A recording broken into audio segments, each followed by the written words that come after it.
Live streaming is a fantastic way for you and your community to share in big territorial events, no matter where you are in Australia, from having people over at your place for dinner and watching on your TV to joining together with a large group in your church hall. Live streaming can be an entertaining and engaging community experience. But many people are put off by how technical the whole thing seems to be. So for the next few minutes, we're going to walk through some of the technical needs of live streaming and some of the simple things to look out for in setup.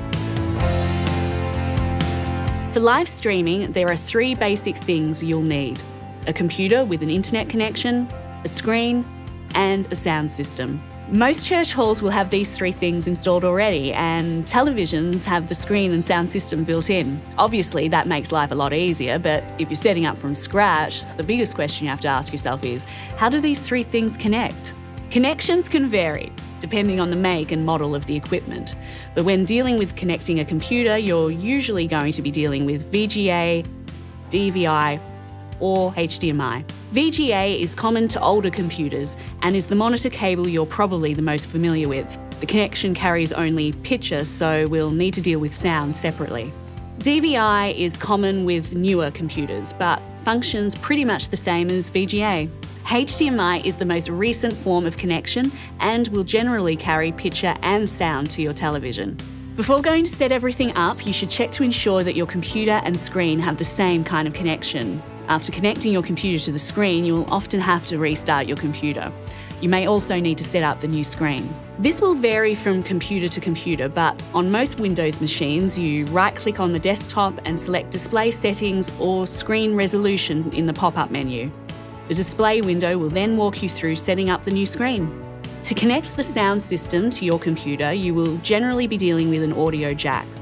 Sizes of audio jack can vary, so again, it is very important to check what connections your computer and sound system have. After connecting the computer to the screen and sound system, you should test it by playing a video with sound to see if everything is working. Live streaming needs a decent internet connection, and we recommend that you should have a download speed of at least 5 megabits per second. You can test your internet speed by visiting www.speedtest.net and running through the free test service. Again, once you've connected to the internet, you should test it by playing a video from an online service like YouTube, Livestream, or salvostudios.com. To view a live stream on the day, go to salvostudios.com/live. Many of our streams can also be viewed on Facebook Live, but when playing the stream for a group, we recommend using the player on our site because it's just a little bit clearer.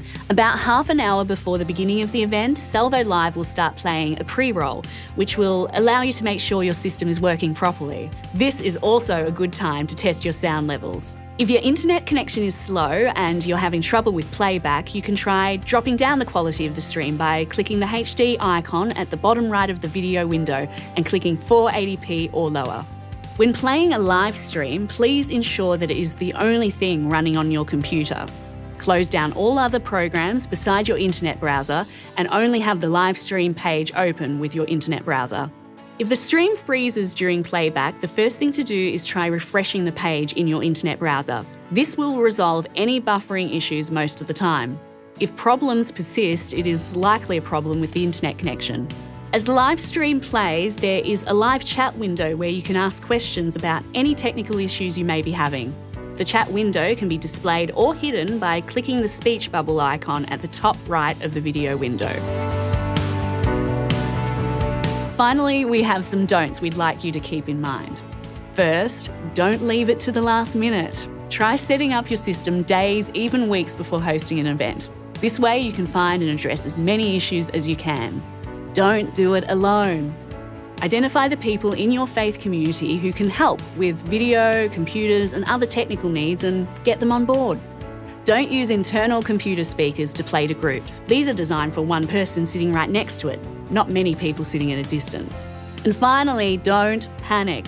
Most problems can be resolved with a few simple steps.